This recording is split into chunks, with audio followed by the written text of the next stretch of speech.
السلام علیکم ناظرین، میں محمد طلحہ عباسی لے کر حاضر ہوں آپ کا اپنا پسندیدہ پروگرام جشن رمضان۔ دوستوں، آپ تو جانتے ہیں کہ ہمارے ساتھ آج پھر موجود ہیں علامہ اعجاز فرخ صاحب، لے کر اپنا 22واں بیان۔ جی ہاں، آج 22 رمضان کے موقع پہ انہوں نے اپنا 22واں بیان پیش کیا، تو آئیے سماعت فرماتے ہیں۔ اعوذ باللہ من الشیطان الرجیم، بسم اللہ الرحمن الرحیم۔ عزیزان گرامی، مسلسل 2 تقریریں آپ حیات کے سلسلے میں سماعت فرما رہے ہیں۔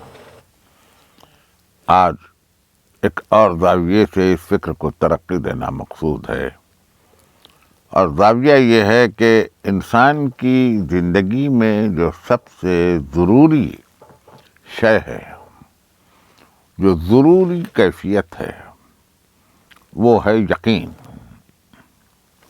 یعنی انسان کی اپنی نجی زندگی میں بھی یقین کی بڑی اہمیت ہے، اور یقین بڑی دولت ہے۔ یقین کی ضد ہے شک، اور جہاں انسان شک میں مبتلا ہو تو اس کے لیے زندگی اجیرن ہو جاتی ہے۔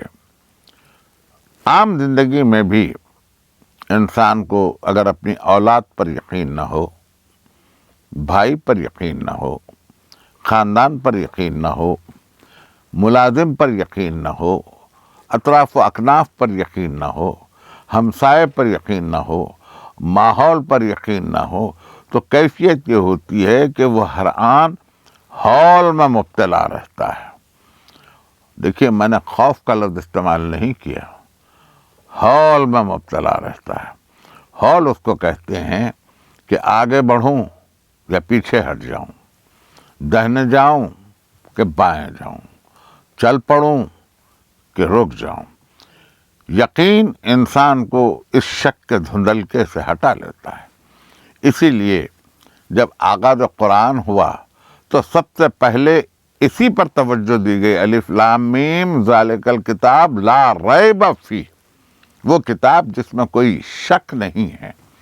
اب شک نہیں ہے تو پھر اب جو ترقی ہے، اس کے بعد انسان اپنی افکار میں، اپنی سوچ میں، اپنے مطالعے میں، اپنے حصول علم کے مدارج میں، اب چاہے فلسفہ لے آئے، علم الکلام لے آئے، اور دیگر مباحث لے کے آئے، اور اس کے بعد اس میں ترقی کرتا چلے، پھر دین کا علم حاصل کرے، بلکہ دین کا نہیں، ادیان کا علم، دین کی جمع، مختلف دینوں کا علم اگر حاصل کرے، اور اس کے بعد تقابلی جائزہ لے کر کسی ایک دین پہ رک جائے۔ مجھے اور ادیان سے تو غرض نہیں ہے، مجھے کام ہے فقط اسلام سے۔ میری گفتگو کا مرکز اسلام ہے اور ادیان نہیں ہے، اس لیے کہ خود ذات واجب نے جس کو منسوخ کر دیا ہو، جن کتابوں کو منسوخ کر دیا ہو، ان کتابوں پر صرف حوالے کے اعتبار سے تو گفتگو کی جا سکتی ہے، لیکن ان کتابوں کو مرکز نہیں بنایا جا سکتا۔ مرکز قرآن ہی ہے، اور قرآن، اس سے پہلے بھی میں عرض کر چکا ہوں، اب چونکہ ہم قدر کی راتوں میں داخل ہو رہے ہیں، جو نزول قرآن کی راتیں ہیں، شبۂ نزول قرآن ہے، اس لیے میں اب یہ عرض کرنا چاہتا ہوں کہ قرآن ایک بہت بڑی نعمت عظمیٰ ہے، ایک بہت بڑا خزانہ ہے۔ ہم شاید اس کو اس طرح سے نہیں دیکھ پا رہے ہیں کہ اس کی پوری اہمیت سے واقف ہو جائیں، لیکن قرآن اگر آج ہم پوری طرح سے نہیں سمجھ پا رہے ہیں تو کوئی بات نہیں ہے، قرآن کہیں جا نہیں رہا ہے، ہم آج سے بھی شروع کر سکتے ہیں۔ لیکن قرآن نور ہے، قرآن حکمت ہے، قرآن شفا ہے، قرآن کریم ہے، قرآن خزانہ علم ہے، اور آپ طبیان ہے قرآن، کہ جہاں ہر چیز کا حال کھلا کھلا موجود ہے۔ انہی ایام میں، انہی شبائے رمضان کی آخری شبوں میں حکم یہ ہے کہ تلاش کرو شب قدر کو، کوئی ایک مخصوص نہیں۔ یہ صحیح ہے کہ علماء نے ایک رات کی طرف اشارہ کیا ہے، لیکن تمام طاق راتوں میں اس کو تلاش کرنے کا حکم ہے شب قدر کو، اس لیے کہ ذات واجب یہ چاہتا ہے کہ یہ تلاش آپ کو کہیں نہ کہیں قرآن فہمی کی طرف لے جائے۔ قرآن کا پڑھنا ثواب ہے، قرآن کا سننا ثواب ہے، قرآن کا دیکھنا ثواب ہے، قرآن کا ترجمہ کرنا ثواب ہے، قرآن کی تفسیر کرنا ثواب ہے، قرآن کو بحیثیت حکم الہی سمجھ کر پڑھنا تو بہت بڑا ثواب ہے، قرآن کو ماضین کے واقعے کے اعتبار سے اس کو ایک تاریخ انسانیت سمجھ کے پڑھنا وہ بھی ثواب ہے، قرآنی ادب کو، قرآن کو ادب سمجھ کر کہ قرآن کا ادب کیا ہے ثواب ہے، قرآن کی شان نزول کیا ہے ثواب ہے، قرآن کو وحی ربانی سمجھنا ثواب ہے، قرآن کو وحی ربانی کا تعقل سمجھ کے اس میں تعقل کو تلاش کرنا ثواب ہے، قرآن کے آیات کے اندر کائنات کے رموز کو ڈھونڈنا ثواب ہے۔ یعنی قرآن ہر پہلو سے ثواب ہی ثواب ہے، قرآن ہر پہلو سے انسانیت کے لیے ایک روشن مینار ہی مینار، ایک ایسی روشنی جس کو کبھی دشمن کی پھونکوں نے بجھا نہیں سکتا، کوئی ترمیم کر نہیں سکتا، اس لیے کہ قرآن کی حفاظت کا وعدہ خود ذات واجب نے کیا ہے کہ ہم وعدہ کرتے ہیں کہ ہم قرآن کی حفاظت کریں گے۔ ایسے میں جب آپ قرآن کے بعد حصول علم دین کی منزلوں میں داخل ہو جائیں تو یہاں ایک چھوٹا سا مسئلہ ہے، اور اس کا طریقہ کار یہ ہے کہ دین میں یا تو سب کچھ لو یا سب کچھ چھوڑ دو، یعنی جسے انگریزی میں کہتے ہیں ٹیک دا ہول اور لیو دا ہول، پورا لو یا پورا چھوڑو۔ احکام اسلام میں، احکام قرآن میں یا تو انسان پورے کا پورا قبول کر لے یا پورے کا پورا رد کر دے، اس کی مرضی ہے۔ لا اکراہ فی الدین، دین میں کوئی اکراہ نہیں ہے، قبول کرتے ہو تو پورا قبول کرو، نہیں قبول کرتے ہو تو پورا مت کرو۔ یہ نہ ہو کہ کچھ حصے کو قبول کیا، کچھ حصے کو رد کر دیا، کچھ احکام کو قبول کر لیا، کچھ احکام کو رد کر دیا۔ شاید میں نے انہی ایام میں یہیں آپ سے مخاطبت کے دوران یا کہیں اور خطاب کرتے ہوئے یہ جملہ عرض کیا تھا کہ دین اور دنیا کی کوئی جغرافیائی حدود نہیں ہے، کوئی جغرافیکل لمٹس نہیں ہیں کہ یہاں سے یہاں تک دین ہے اور یہاں سے یہاں تک دنیا ہے، ایسا نہیں ہے۔ بلکہ جس حیات پر ہم گفتگو کر رہے ہیں، اس حیات کے صرف دو ہی پہلو ہیں، دو، اثبات و نفی، مثبت و منفی، ہاں یا نہیں، یہی دو پہلو ہیں۔ ان دو پہلوؤں سے ہٹ کر انسان کی زندگی کا کوئی تیسرا پہلو نہیں ہے۔ ویٹو پاور، نیوٹرلائزیشن، یہ سب کہنے کی باتیں ہیں، انسان کی زندگی میں یہ پہلو کبھی نہیں آتے۔ انسان کی زندگی میں خود اس کی اپنی ذات کے لیے صرف دو ہی پہلو ہیں، ہاں نہیں، ہاں نہیں، میں یہ کروں گا، یہ نہیں کروں گا، یہ پڑھوں گا، یہ نہیں پڑھوں گا، یہ کھاؤں گا، یہ نہیں کھاؤں گا، یہ پہنوں گا، یہ نہیں پہنوں گا، یہ ہاں نہیں، ہاں نہیں، ہاں نہیں، انسان کو اس کے بلوغ عقل سے لے کر موت تک لے جاتی ہے۔ ایک موت میں اختیار نہیں ہے انسان کا کہ میں ایسا مروں گا، ایسا نہیں مروں گا، اس لیے کہ موت غائب ہے، اس کا اختیار نہیں ہے انسان کا۔ لیکن اس کے ہر فعل میں آپ ملاحظہ فرمائیں گے، جب خود آپ اپنی زندگی پر توجہ فرمائیں گے تو پتہ یہ چلے گا کہ آپ نے ساری زندگی میں یہی کیا، یہ میں کروں گا، یہ میں نہیں کروں گا، یہ میں پڑھوں گا، یہ میں نہیں پڑھوں گا، یہ کام مجھے پسند ہے، یہ مجھے ناپسند ہے. یہ آپ کی پسند اور ناپسند, یہی پسند اور ناپسند اگر آپ کی اپنی مرضی کی تابع ہے تو یہ دنیا ہے, اور اگر یہی پسند اور ناپسند مرضی مولا کی تابع ہے تو یہ دین ہے. لیکن یہاں دین میں مجبوری یہ ہے کہ یا آپ دین کو پورا قبول کریں یا پورا چھوڑ دیں. یہ نہیں کہ میں یہ احکام کو قبول کرتا ہوں, ان احکام کو قبول نہیں کرتا. یوں نہیں کہ یہ احکام پر عمل آوری مجھ سے ممکن ہے, ان احکام پر عمل آوری مجھ سے مشکل ہے, میں یہ نہیں کروں گا, اس کو چھوڑ دینے میں کیا قباحت ہے, یہ افکار رفتہ افکار ہیں, یہ قدیم زمانے کے افکار ہیں, یہ افکار ہماری سمجھ میں نہیں آتے, یہ آیتیں ہماری سمجھ میں نہیں آتی, اس کے بجائے یوں کر لوں تو کیا ہو, ایسے کر لوں تو کیا ہو, اس کے بجائے ایک اور یہ کام کر لوں تو کیا ہو. نہیں, یہ پاسبل نہیں ہے, یہ ممکنات میں سے نہیں. ایک عجیب فکر چلی ہے کہ دیکھیے, تھوڑا سا میں چاہتا ہوں کہ یہ فکر اس طرح سے چلے کہ دین, اس کے اصول اور اس کے فروع, اصل یعنی جڑ, روٹ, فرع شاخ کو کہتے ہیں. آپ تو جانتے ہی ہیں کہ دین میں اصول دین بھی ہیں, فروع دین بھی ہیں. اصل دین بھی ہے, اصول بھی ہیں, اس کے فروع بھی ہیں. جب اصول و فروع کے مسائل میں آپ آئیں تو یہ ایک زنجیر ہے, اٹ از اے چین, یہ ایک زنجیر ہے, اس کی مختلف کڑیاں ہیں, احکام کی مختلف کڑیاں ہیں.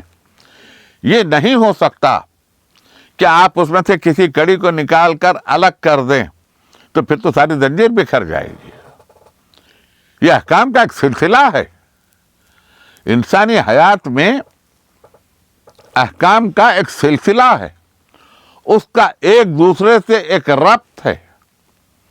حلال و حرام میں ایک ربط باہم ہے کہ جس چیز کو منع کر دیا وہ حرام, جس چیز کو منع نہیں کیا وہ حلال, جس کی اجازت دے دی وہ حلال, اور جس کے لیے منع کر دیا وہ حرام.